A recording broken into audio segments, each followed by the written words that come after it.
شادی کے بعد 2-4 سال بچہ نہیں ہوا گھبرا جاتی ہیں، مولانا صاحب دے دو، مولانا صاحب بچہ دیں گے نہیں، تعویذ دے دو،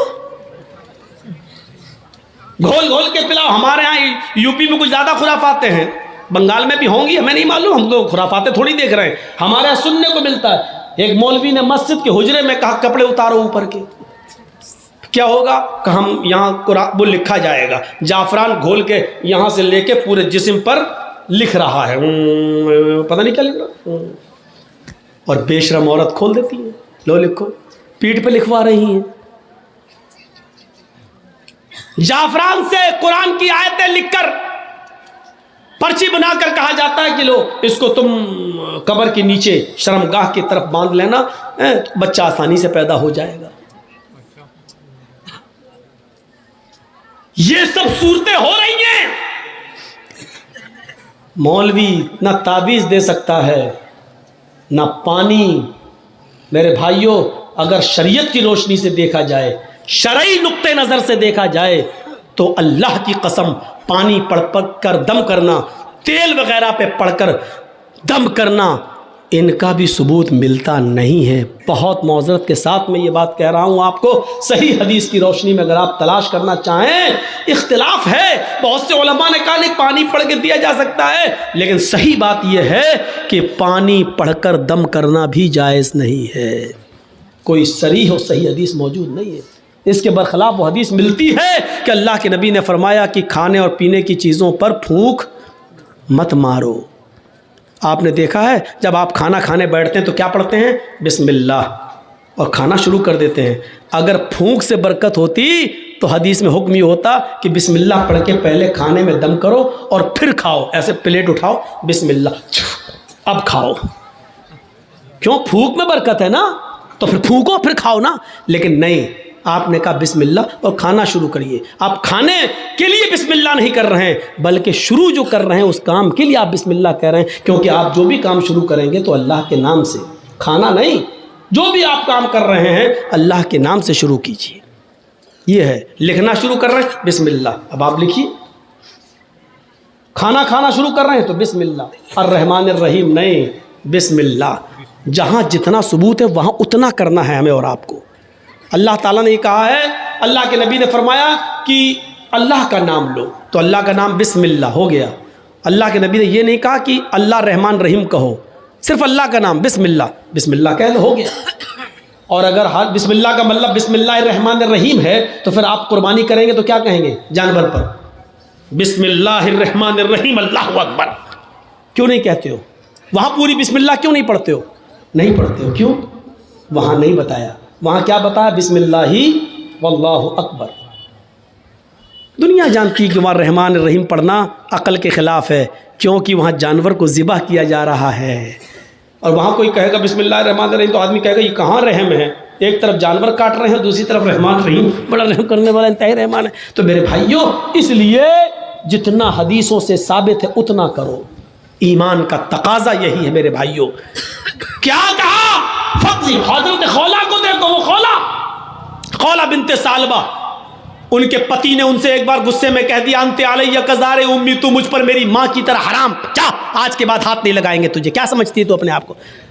ہم لوگوں میں بھی ایسا ہو جاتا نا کبھی کبھی، بیوی بہت نخلے دکھائے، اماں بن رہی میری، کبھی غصہ ہو گئی بھگ، جیسے میری ماں مجھ پر حرام تو بھی حرام، بھگ نہیں چھوئیں گے تجھے آج کے بعد۔ یہ جملے بہت خطرناک ہیں، ہم بول دیتے ہیں بڑی آسانی سے، لیکن بہت خطرناک ہے۔ خولا بنت ثعلبہ کے شوہر نے اوس ابن صامت نے جب یہ جملے کہہ دیے کہ انت علیہ کظہر امی، تو مجھ پر میری ماں کی پیٹھ کی طرح حرام ہو چکی ہے، بعد میں بڑے پچھتائے تو خولا بنت ثعلبہ کو اللہ کے نبی کے پاس بھیجا۔ ایمان دیکھیے، خولا بنت ثعلبہ کا اللہ کے نبی کے پاس جاتی اور کہتی ہے اللہ کے رسول میرے لیے راستہ نکالو۔ اللہ کے نبی نے کہا نہیں جاؤ، اب تم ان کے اوپر حرام ہو چکی ہو۔ ہیں؟ حرام کیسے؟ کہا جاؤ، اب تم ان سے نہیں مل سکتی ہو، جیسے ماں کی خدمت کی جاتی ہے وہ تمہاری ویسے خدمت کریں گے۔ وہ بحث کرنے لگی، ضد کرنے لگی۔ اللہ کے نبی نے کہا اٹھو، تمہارے لیے میرے پاس کوئی راستہ نہیں ہے۔ اس کو گھر سے واپس کر دیا۔ خولا بنت ثعلبہ نبی کے گھر سے باہر نکلی، نا امید، نراش، مایوس، لیکن دروازے سے نکلتی ہے، اللہ کے رسول کے دروازے سے لگا ہوا دروازہ مسجد نبوی کا ہے، مسجد نبوی کا ہے. اس نے مسجد نبوی کی چوکھٹ کو دیکھا, چوکھٹ کو دیکھتے ہی چیخ پڑی, محمد تیری چوکھٹ بند ہو گئی تو کیا ہوا, رب کی چوکھٹ تو کھلی ہے. غور کرو ایمان کی طاقت کیا ہے. ایمان کسے کہتے ہیں؟ وہ نا امید نہیں ہوئی, آئے محمد صلی اللہ علیہ وسلم تیرے گھر کی چوکھٹ بند ہو گئی تو کیا ہوا, رب کی چوکھٹ تو کھلی ہے. حدیث کے الفاظ ہیں, وہ عورت مسجد میں داخل ہوتی ہے, ماں بہنوں سنو, اور چوڑیاں خریدنے والی ہو سنو, اور مارکیٹوں میں لپسٹک اور کریم اور پونڈز خریدنے والی ہو سنو, یہ تمہاری جیسی ایک عورت ہے خولہ بنت ثعلبہ, نبی کی چوکھٹ سے نکلتی ہے تو مسجد میں گھس جاتی ہے, وضو بناتی ہے, 2 رکعت نماز پڑھتی ہے, پھر اکیلے اپنے رب کے سامنے دونوں ہاتھ اٹھا کر یہ دعا کرتی ہے, الہ العالمین تیرے نبی کی چوکھٹ بند ہو گئی تو کیا تیری تو کھلی ہے, اللہ میرے اور میرے شوہر کے درمیان کوئی راستہ نکال, اللہ میرے اور میرے پتی کے لیے کوئی راستہ بنا دے. اللہ نے کہا جبریل کیا دیکھ رہے ہو, اگر میں نے اپنی بندی کے لیے راستہ نہ نکالا تو کون نکالے گا, جاؤ اور میرے حبیب سے میرے نبی کے پاس قرآن کی آیتیں لے کر اور بتا دو کہ اللہ نے اس عورت کے لیے اور دنیا کے اندر قیامت تک کی تمام عورتوں کے لیے راستہ نکال دیا ہے.